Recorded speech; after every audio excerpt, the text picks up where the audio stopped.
particular serving size is the entire bar, which is 40 grams. So 40 grams is the actual weight of the bar. Second thing I want to talk about is the percentage of daily value, which is written on the side here. If it's lower than 5%, it's too little.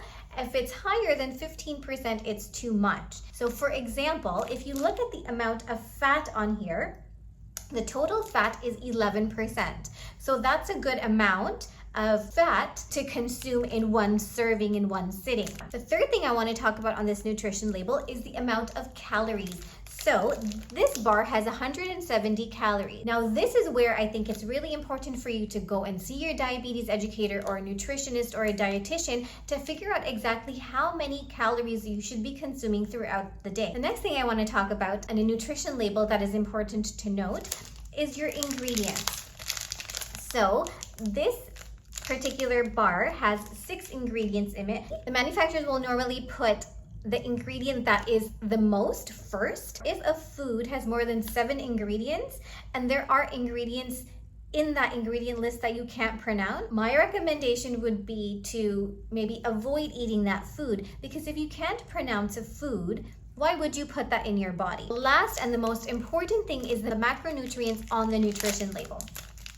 Now, your macronutrients are your fats, proteins, and carbohydrates. So let's start with your carbohydrates. So there are approximately 22 grams of carbohydrates in here. Of the 22 grams, 2 grams of it is fiber and 12 grams of it is sugar. So now fiber, because it does not raise your sugar, we can actually subtract the fiber from the total carbohydrate value.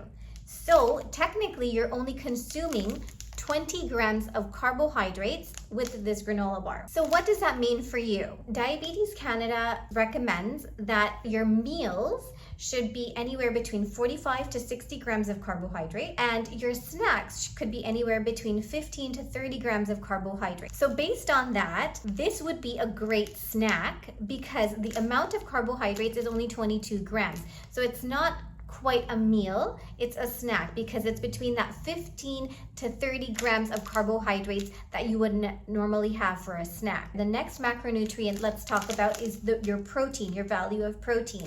So there's 5 grams of protein in here, which is pretty decent for a granola bar. So what does that mean for you? How much protein should you have throughout the day? So Diabetes Canada suggests that you should have 1 to 1.5 grams of protein per kilo of body weight per day if you don't have any kidney disease. So based on the numbers on the granola bar, I would recommend that as